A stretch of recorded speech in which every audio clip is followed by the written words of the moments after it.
Happy Saturday, everybody. Welcome into an all-new episode of the Pack-A-Day Podcast. I'm your host, Andy Herman. You can follow me on Twitter at Andy Herman NFL. You can find the podcast at Pack-A-Day Podcast. Thanks so much for being here. If it's your first time checking out the show, thanks so much for checking it out. If you're on the audio side, make sure to like, subscribe, comment, give those 5-star reviews. If you're on YouTube, make sure to subscribe. Check out those Pack-A-Day Podcast YouTube memberships and just interact in any way that you can. And of course, if you'd be so kind as to tell a friend about the show, that helps a ton as well. Got a great show for you today. We're going to be going over the Packers' biggest offseason losers. Yesterday, we went over the winners. Today, we're going to go over those not so fortunate. Before we get there, I do have a couple things I want to get to. First of all, shout out to our brand new Pack-A-Day Podcast YouTube members, Nick Kelly, Marcus Hall, Jonathan Hale, Jack of all trades, Jack Smith, Gilded Nightmare, Patrick Handel, Classy, and Luca F. Thank you guys so much for becoming brand new members. Appreciate that a ton. Couple pieces of news and notes that I want to get to. It's not even necessarily news and notes, just topics of conversation, if nothing else. The first thing I want to get to is the entire Caleb Williams situation. If you don't know that Seth Wickersham, ESPN, did a full article, I think it was ESPN, did a full article on Caleb Williams. I think his dad's got a book coming out. Long story short, the entire crux of it is that Caleb Williams and his dad basically tried to do everything they could. At least they were looking at doing everything they could to avoid playing in Chicago, really did not want to go play for the Bears. Basically said Chicago is where quarterbacks go to die, and even looked at potentially trying to sue and figure out ways to circumvent the CBA, and said it wasn't constitutional. Even thought about playing for the UFL for a year to try to get away and be able to sign with somebody after that. So they were looking at all these things. Eventually, Caleb went and visited with Chicago, and Chicago through this entire situation was saying, we're taking you no matter what. There's no way around this. We're not trading it. We're taking it. So let's figure out a way to make this work. Caleb goes to Chicago, feels like he can possibly find a way to succeed there, and says, let's do this. Didn't basically want to crap on the city of Chicago and just decided to kind of go along with it. One of their big concerns was Matt Eberflus and Shane Waldron. And basically all the concerns that they had ended up coming to fruition. And one of the main examples of this was that Caleb Williams told his dad that there were most of the time he just had to go and watch film on his own. There was no tutelage. There was no coaching to tell him what to do and what to watch on tape. It was just basically, hey, Caleb, go watch tape. And he did it on his own. And there was no mentoring or anything like that. Now, the first thing I want to say here is there's always two sides to every story. Maybe that was extremely early on and Caleb was expecting the coaches to intervene sooner. And maybe it was just, rookie mini camps or something. And maybe that all ended up coming and the Bears had a plan for it. I'm giving them the extreme benefit of the doubt. They do not deserve that in any way, shape, or form. They've been a train wreck of a franchise for a significant period of time now, but there's always two sides of the story. So maybe there's something on the other side that's like, okay, let's pause here. We clearly had some things. But let's just go down the pathway of if this was the case. And even if there is a modicum of truth to this entire situation, what a unmitigated disaster. And maybe Chicago can fix this with Ben Johnson and the changes that they've made. But let me just be crystal clear. And you might say, like, Andy, you're just being a Bears hater because you're a Packers fan. Let me flip this around. I hate the Vikings more than I hate the Bears. The Bears, there's always like, I dislike you a lot, but there's sort of a mutual level of, not respect, but like we're rivals. It's been forever, yada, yada. There's a little bit more historical. The Vikings are just annoying. Purple, horns, fake snow, all of it. I dislike them way more. They've done a phenomenal job, by all accounts, getting JJ McCarthy ready to this point. It's unfortunate on McCarthy's end that he had the leg injury, but going and getting Josh McCown, who's a known, sort of quarterback guru. Of course, Kevin O'Connell himself is a known quarterback guru. And then just making sure that they're doing everything, even bringing Sam Darnold in as a stopgap, not pushing JJ McCarthy too fast, and doing everything in their organizational power to make sure that JJ McCarthy can be successful. Now, that's not a guaranteed pathway to success. We will see it with JJ McCarthy this year as to whether or not he can find that pathway or not. But what Minnesota did from a coaching standpoint, hiring the right people, putting the right people around him, of course, they have great weapons around him as well.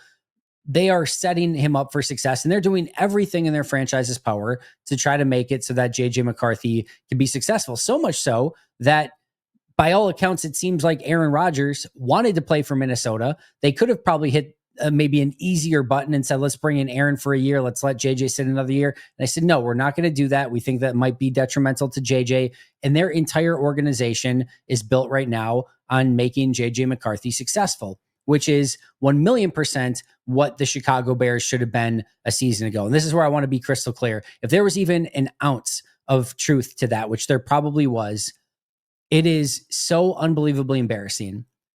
If you are the Chicago Bears in that situation, you somewhat, I don't want to say luck into, because it was a really well done trade with Carolina, but Carolina was really stupid for doing that entire move.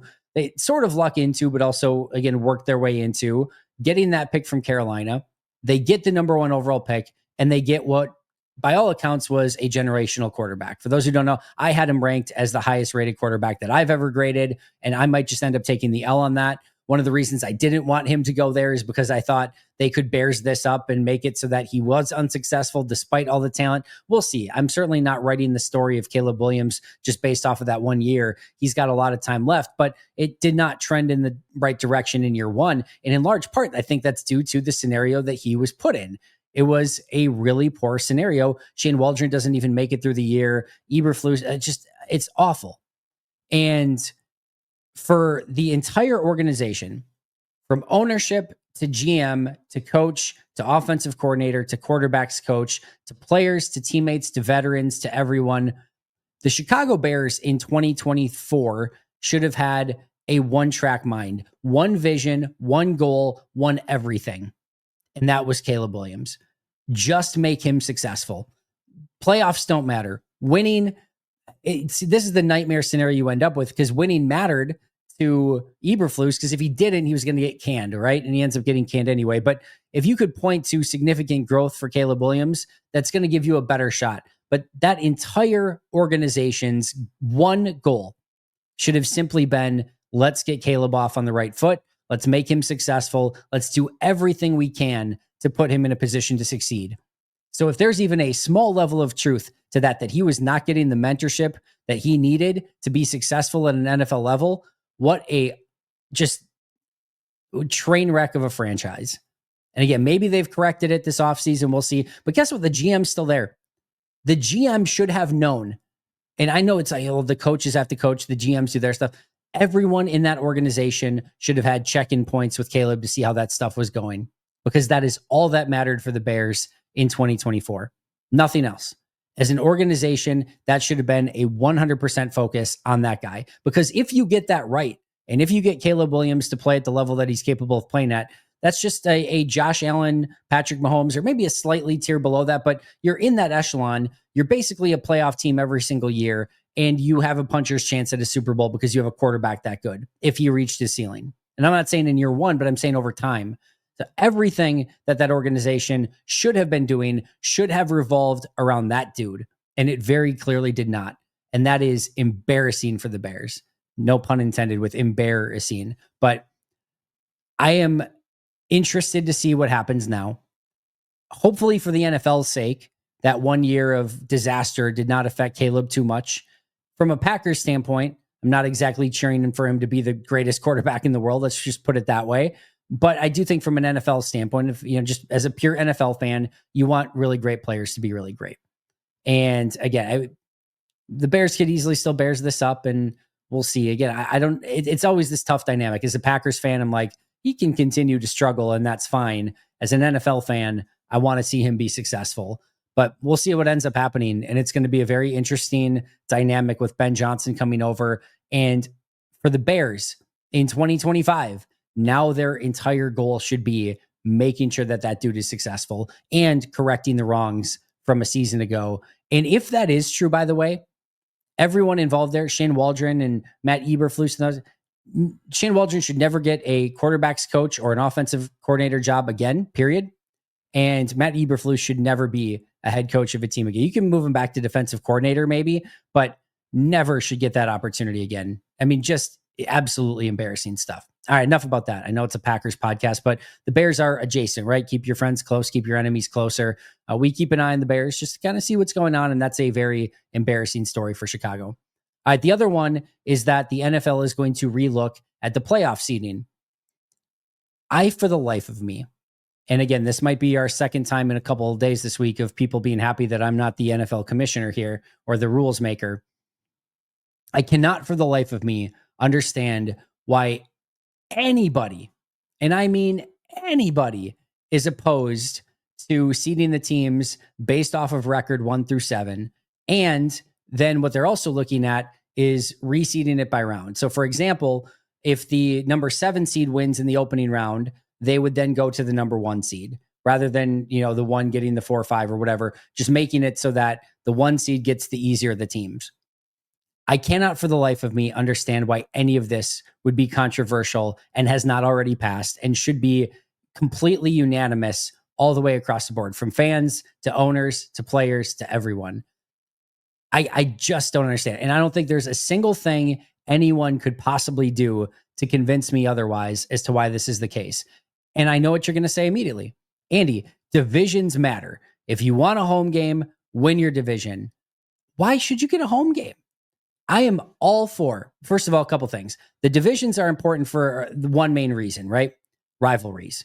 You get to do Detroit 2 times a year, Minnesota 2 times a year, and Chicago 2 times a year. And you continue to feed those rivalries. You get a home and home. And I think that's a great thing. I think that's absolutely fantastic. And I do wholeheartedly believe with the way that divisions are set up right now, keep those games important. And the winner of that division should absolutely get a playoff berth. No question about it. I don't care if you're 7-10 in winning the division. You won your division. Going into the season, if you win your division, you get a playoff berth. I do not want to change that. All right. That absolutely should be the case. But that's enough. That should be what the divisions are for, keeping the rivalries alive. And if you win your division, you get in the playoffs. That's perfect. It doesn't need to be anything more than that. And no matter what anyone says to me, and I think last year is a perfect example. If we go to the NFL standings, 2024. All right. Let's see here. So last year's such a phenomenal example. Take Green Bay even out of it. All right. Let's go to Minnesota. And again, I'll defend Minnesota here.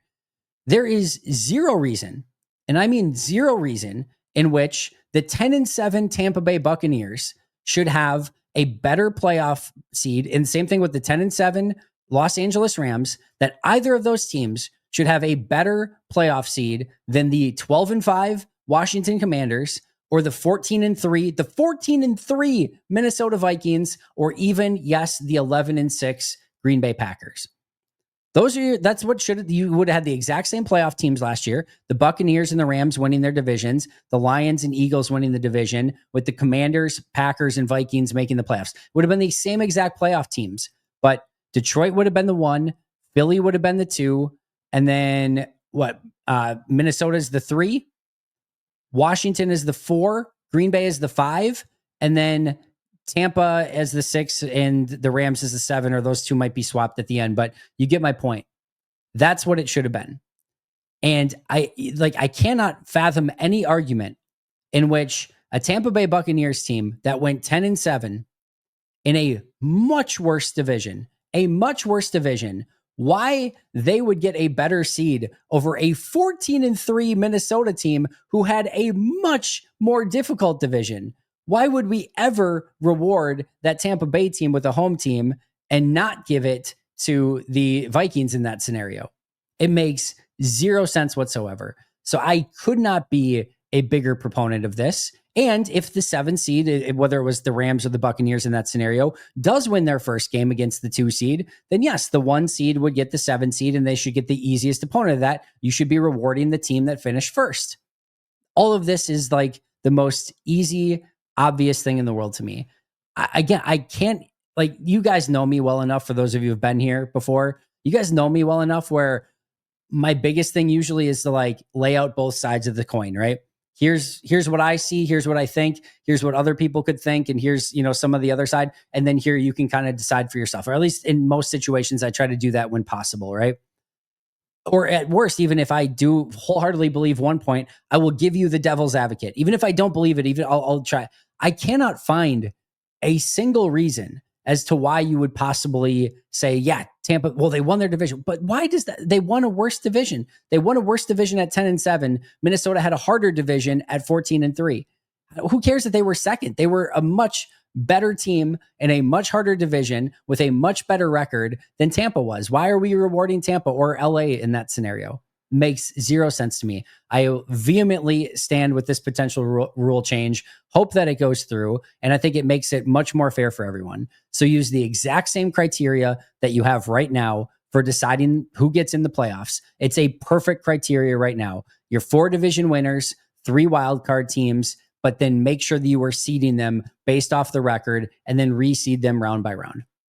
It's perfect that way. I don't know why it wouldn't be that way. And I know there's going to be people that disagree. I know there's going to be people in the comments or maybe that dislike that, that strong of a take on it. But I'm just at a loss. I honestly don't know what the argument would be otherwise. So I'm curious. I will absolutely be reading the comments. And again, I think the only thing people can say is, well, your division should matter. You want a home game, win your division. But that's the only reason. If you were starting from scratch, you were starting the NFL from scratch, you would not make it that way. You're just saying that because it's been that way for forever. But just because it's that way doesn't mean it should stay that way because it's a stupid policy and procedure. Make it better. You have the ability to make it better. Let the better teams be seeded. And by the way, what ends up happening, it's not even necessarily for, just the sake of, in this case, Minnesota, Green Bay, and Washington, who would end up with better seeds in those scenarios. It's not just for those. The other thing that you have to remember here too is a lot of times what you're doing is you're potentially screwing over the higher seeds because they end up with a tougher opponent because it's seeded incorrectly. Like just seed it correctly, and then you end up with a very common 2 versus 7, 3 versus 6, 4 versus 5, and then moving on to the next round where the 1 seed gets in play from there and gets the easiest team, and then the 2 other teams face each other, and then you have an NFC championship and a Super Bowl from there. It's beautiful. It's perfect. Of course, it will not pass because why would anything with common sense pass? But I digress. Sorry, I did not mean to talk for 17 minutes on playoff procedures and Caleb Williams' situation, but here we are. I was passionate about both of those things. Deal with it. Let's get into our biggest losers of the offseason. And again, if I'm going to do a biggest winners episode, which if you missed it yesterday, our biggest winners were Matt LaFleur, Jordan Love, Aaron Banks, Chris Brooks and Emmanuel Wilson, Ben Sims and John Fitzpatrick, Rich Bisaccia, LVN, Devontae Wyatt, Carl Brooks and Colby Wooden, Isaiah McDuffie, Kalen King, Kamal Haddon, Micah Robinson, and Keyshawn Nixon and Nate Hobbs. If you want to know why and how I grouped some of those, check out yesterday's episode. But today, if I'm going to do the winners yesterday, got to do the losers today. So let's get after it. I've got 11 sort of groupings here. A lot of these are individual, but a couple groupings. We'll start no particular order, other than I guess I kind of went through like offense to defense. The first one is AJ Dillon. And I get he's not on the team anymore. He's not still a Green Bay Packer, but it definitely a less than stellar offseason for him. And this should have been a situation where had he stayed healthy, he still would be in the prime of his career. And I don't know that he gets like some big running back contract, right? I don't think that ever would have been expected, but he certainly would have been in a better situation than to have to leave Green Bay and get a 1-year vet minimum somewhere else. And that's exactly what happened. He does get to go to Philly, so it's a good landing spot for him. He gets to have the quad off with Saquon Barkley, but overall, I'm sure very disappointing for him. He's got to go to Philly, take the vet minimum, and just not get anything above and beyond that. So I'm sure disappointing for him, to say the least. Another one here that is maybe cheating a little bit because it's not necessarily an offseason loser. It's a loser at the end of last season that his injury carries over into this year, and that's Christian Watson. You know, if Christian Watson just stayed healthy in his career, you're probably talking about him potentially getting a pretty significant contract extension, probably above the Khalil Shakir contract. And, you know, it might change Green Bay's draft plans. Maybe they don't take 2 wide receivers in the first 3 rounds in this draft. But instead, Christian has the brutal ACL and MCL injury. You're not sure when he's going to be back this year. When he does come back, you're not sure what he's going to look like. And this is a contract year for Christian. So the fact that he is spending this offseason rehabbing and just trying to get ready for the season rather than, you know, having his agent negotiating a big contract for him is definitely, I'm sure, massively disappointing for him. And I feel for him because the injury issues have just been really brutal. And it's unfortunate that it's gotten to that point.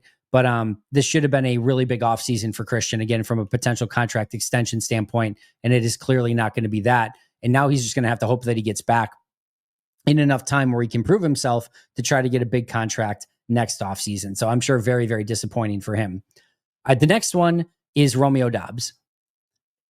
Doubs was probably in a situation where if you don't draft anybody early, and I legitimately believe that Green Bay, in a variety of different multiverses, could have left that draft without taking any receivers on the first 2 days of the draft.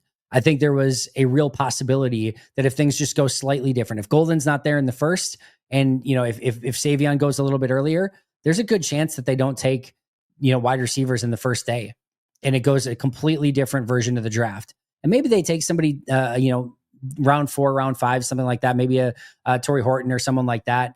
But there's a world in which they don't take receivers on day 1 or day 2 of the draft, and Christian's out. And this just is really Doubs, Reed, and Wicks as your 3 primaries, with Doubs probably being the guy going into the season.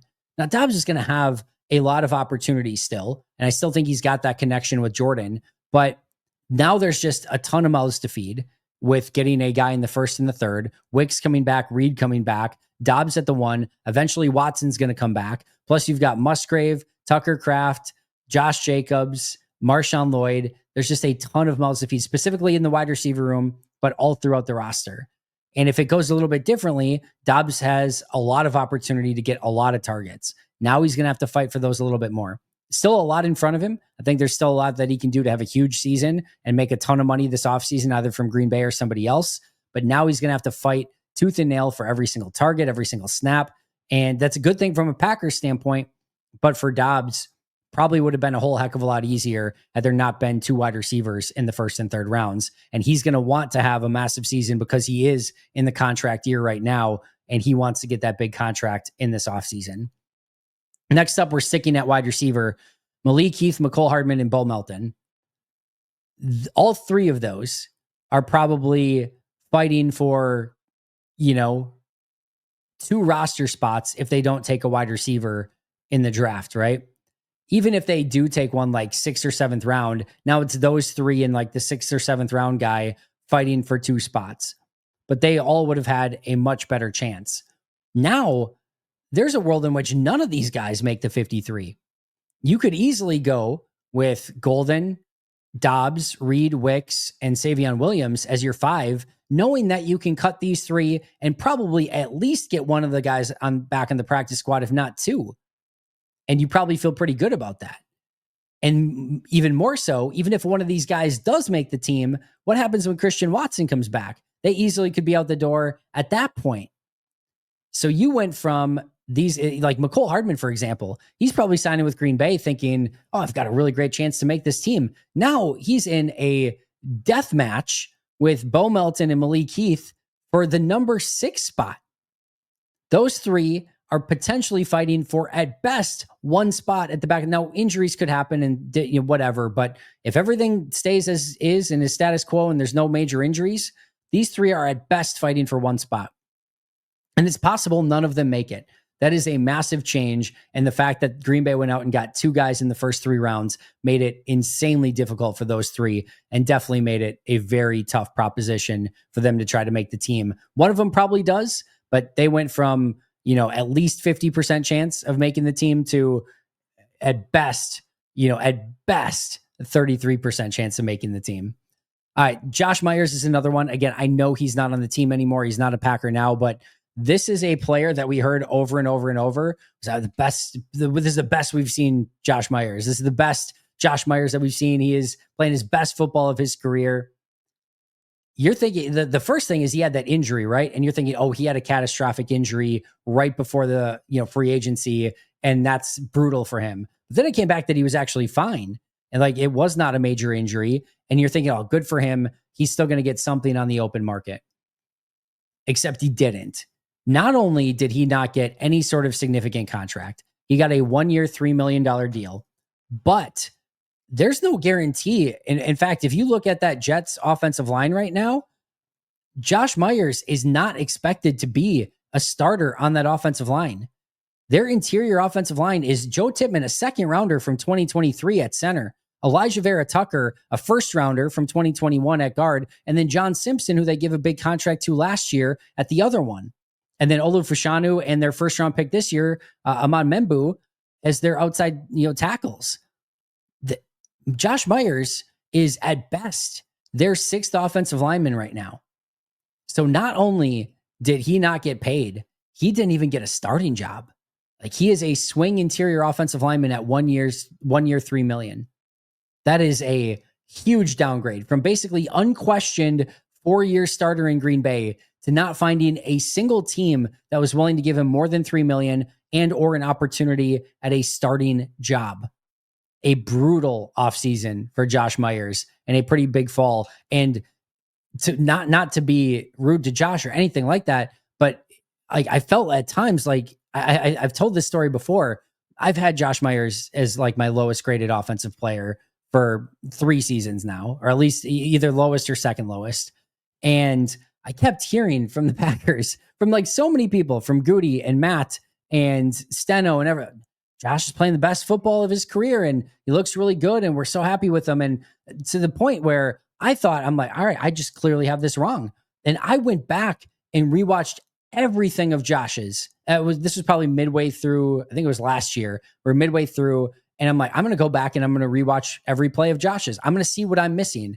And I got through everything and I'm like, I don't think I'm missing anything. I just don't think he's that good. I'm sorry. I don't know what I'm missing here or what it is, but I'm like, I'm not buying this whole, he's playing the best football of his career thing. And then of course he gets the open market. And if he was this great offensive lineman, he's probably getting more than 1 year, $3 million in a backup job. Right. So I felt like I was, again, not vindicated or whatever. I would rather, and always, I would rather have him just been a great Green Bay Packer. No question about it. And I'm certainly still wishing him the best of luck in New York and hope he can turn his career around. I've said it before, and I'll say it again. I really liked him as a second round pick. I didn't like the decision over Creed Humphrey, that everyone and their mom knew Creed Humphrey was the choice there. But I did have him ranked as a late second, early third round offensive lineman in that draft, right around where they took him. Just wasn't expecting Creed Humphrey to be there at the time, but I thought he was going to be a good pick. And I thought he actually had a solid rookie season, and then just things never clicked from there. But either way, I digress. A really tough offseason for Josh Myers. Next up, we can kind of combine these into one. Rasheed Walker and Sean Ryan. You've got Jordan Morgan already that could easily compete for both spots. And then they go out and they take Anthony Belton in the second round, who easily could compete for both spots as well. And now you have Rasheed Walker, who's going to have to battle probably Jordan Morgan and Anthony Belton, a first and second round pick over these last 2 seasons, when Walker was a 7th round pick and is now on an expiring contract. And Sean Ryan, a former 3rd round pick, but also on an expiring contract, who now has to battle a 1st round pick in Jordan Morgan and a 2nd round pick in Anthony Belton.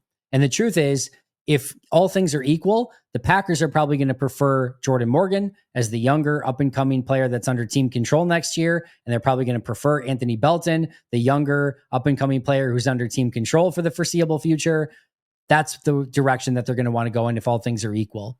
I think this probably ends up in some sort of rotation. But if you're Sean Ryan, as you're going into a contract year, you want to be out there and playing. And if you're Rasheed Walker, as you're going into a contract year, you want to be out there and playing. And now you're going to have to earn that spot. You're going to have to earn those reps. And even if they do, even if they're slightly better players, there's still a really good chance that they have to platoon at those 2 spots. So a tough offseason, seeing another player in Belton get taken after a 1st rounder last year and Jordan Morgan win as well. So Walker and Ryan, definitely not great. I'm sure feelings about the offseason in totality. Defensive ends, Kingsley Enagbare, Brenton Cox, and Aaron Mosby. Those are ones where if Green Bay, they're probably like after day 1 and 2, those guys are looking at it like, wow, they didn't take a single defensive end. Like, this is fantastic. This is awesome. And then all of a sudden, 4th round defensive end, 5th round defensive end. And now you've got Rashawn Gary who's making the team, LVN who's making the team. After that, these 3 are going to have to fight it out with, Barron Sorrell's not going anywhere as a 4th round pick. You're probably keeping, Colin Oliver in some way. So you probably have 4 spots pretty much taken with those 4 guys. And they might only keep one other. They could keep 2, but if they only keep 1, It's Enigbare, Brenton Cox, and maybe to a lesser extent Aaron Mosby fighting for one spot. Whereas if they didn't take those guys, I mean, all three of these guys probably make it along with LVN and Rashawn Gary. So it is a big difference that they took those two guys in the 4th and 5th round. It was certainly disadvantageous for Enigbare, Cox, and Mosby. Next up is the linebacking core, or the linebackers in general. Tyron Hopper, Edgerrin Cooper specifically, Quay Walker, Isaiah McDuffie, Jamon Johnson maybe to a lesser extent, and who am I missing? Isaiah Simmons to a lesser extent as well. But that entire group, the reason why is they lose Anthony Campanelli.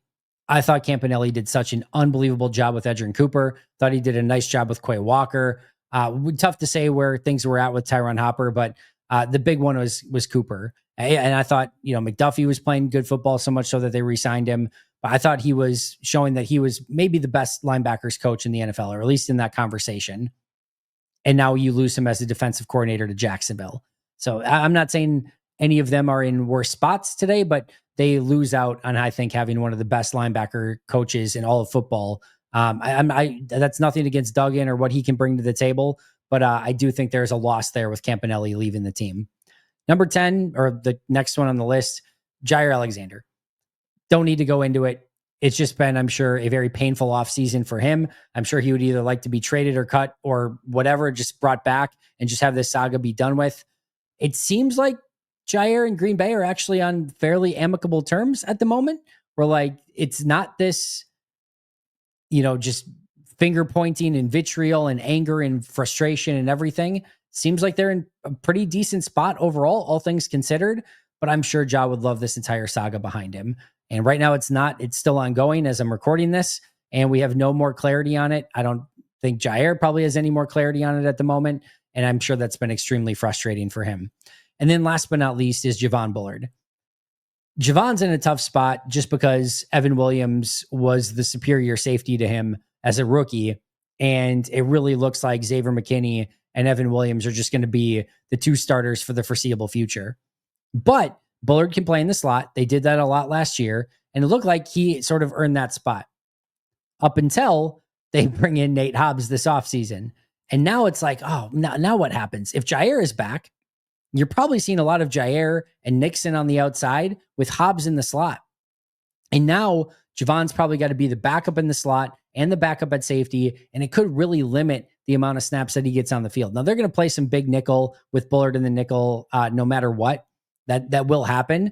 But if they don't sign Hobbs, and let's just say Jair was back, they don't sign Hobbs, and you're probably looking at Jair and Nixon on the outsides with Bullard in the slot. And then maybe at some point you go Carrington outside with Jair outside and then move Nixon back in the slot. But now you added a legitimate, really good slot player in Nate Hobbs. And again, that kind of puts Bullard potentially as a super sub at safety and potentially a sub at nickel a little bit more as well. So I just think that addition there maybe muddies the waters a little bit and gives him a little bit less clarity of what his role is specifically on this team.